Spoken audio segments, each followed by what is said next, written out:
Good morning, wonderful listeners. I hope you are all well. I am experimenting with something today. I am experimenting with an idea that I hope serves you well and comes at the right moment for you. Having spent a lot of self-reflection time by myself in the last week and a bit, I've been analysing a lot of the needs within you guys in the self-improvement project. Analysing, why do people listen to the self-improvement project? What is it that they look for with the podcast? And something that came to mind, a realisation almost, was that people like to listen first thing in the morning. Hopefully it's that element of uplifting that inspires you for the day. That little bit of company before the workday starts, giving you that reassurance and peace of mind that whatever you're doing today, even if it is and turns out to be a bad day, that you've gone in with the best intentions. So I'm going to try out an experiment with a few morning episodes. So if you're listening to this, I'd love for you to make sure that you are listening to it first thing in the morning, whether that's on your morning walk or on your commute to work or at any other stage of the morning that you enjoy listening to your podcasts. So I'm going to give you a bit of company this morning. I'm almost going to be a friend for you. And I want to share an idea with you this morning that has been on my mind recently, and just share my perspective, how my thoughts are developing on it, and as always, make you think, challenge your thought, challenge your current perspective on this topic. So the thing that's on my mind this morning is the question and comparison of what do you really want versus what do you really need. Now, this is a constant question that we always need to be asking ourselves, especially as life evolves, as you go through these different stages of life and you progress through these different rites of passage, essentially. I remember when I was younger, the moment where you get your first full-time job and you get your first paycheck. That's a really important moment to ask yourself this question of what do you really want versus what do you really need? You can think of it socially as well. How many friends, how many events, how many things do you need to commit to, as opposed to what do you really need? Or you can even think of it as diet. Do you really need that snack? I know that we really want it. But anyway, this is such a simple comparison that we should consider more often.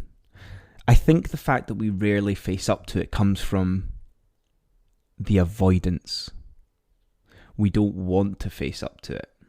We think it will make us feel worse about ourselves when we do make that comparison. And ultimately, with this face-off of what do you really want versus what do you really need, this is not me saying to remove everything that you want in life. We would be miserable if we didn't allow ourselves the opportunity to do things that we want. All I'm saying is that sometimes the balance is not where it should be.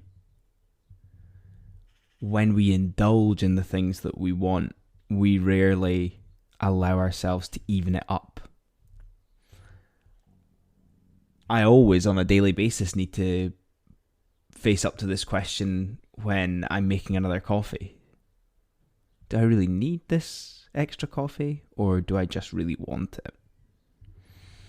Again, when I'm saying I'm not wanting you to remove everything that you want in life, but even if you don't need it and you want it, the things that you want can sometimes add that little bit of joy to your life. I don't need coffee at the end of the day, but my life would be a little bit worse without it. The danger here, though, is that we assume too many things are necessary. And then the next level that gets more dangerous is that we start to think that we need it.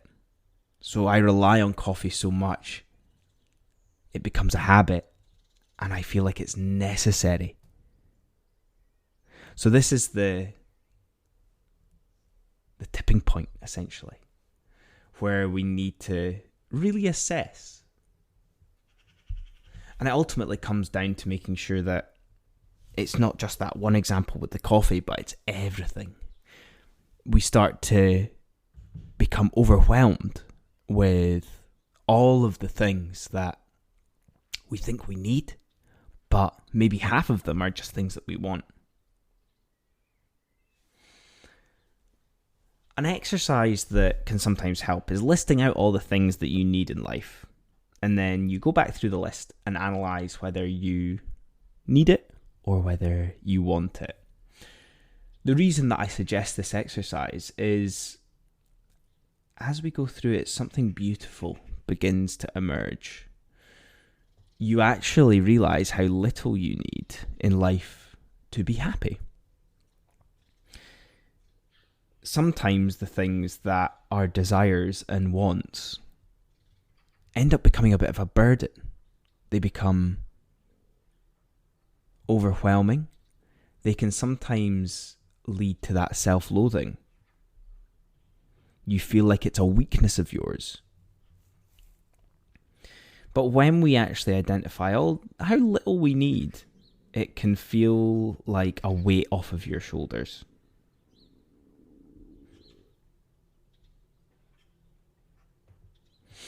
As I say, there will always be things that you want, but this process can start to loosen the handcuffs of desire when you become aware and assured in yourself that you don't need it. You don't need to rely on it for yourself. As you go through this beautiful process and realization, another long-term benefit of this is that you realize that this list of things that you really need never really changes. All you need to do is regularly check in on all of these areas. How is your health doing? Have you neglected it because you've been working so hard? Or have you been doing so much with your exercise and diet that your relationships need topping up? You need to check in with a few friends and family. Again, this is just an example here, but you can realize and understand what I'm getting at if you've listened to so many episodes in the past about the key things that we need in life. On top of the benefit of it just being quite a small list of things that we need, this reduced size of list actually has another benefit where it can create way more headspace for yourself. You're not spending all of your time worrying about all these little things that in the grand scheme are so insignificant. These things that at the end of the day you realise don't really matter to you. You have the peace of mind now that you've identified the things that you really need. And by just focusing on those things, everything else will fall into place.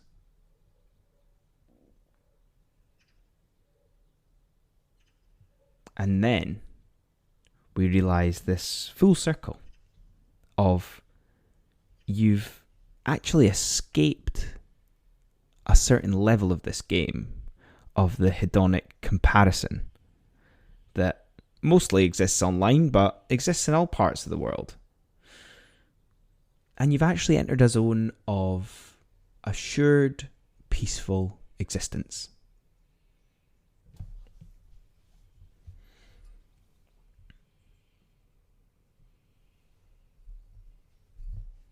And this is a beautiful place to be. There will be moments where you think, is that all there is? Is this it? And that can be a signal or sign to push and go deeper in some of these areas that are significant and that you need. And again, this is the beginning of the next step. That individualized process of, right, I'm going to go deeper on my relationships, or I'm going to go deeper on my work or my fitness. And you're now entering a level that other people may never access.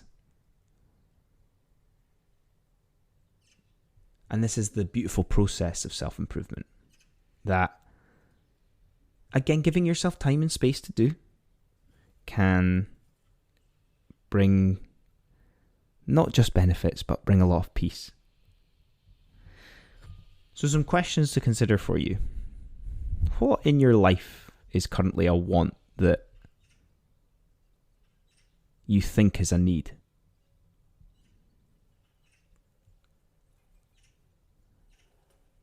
What can you remove in your life that will give you more headspace in a positive way?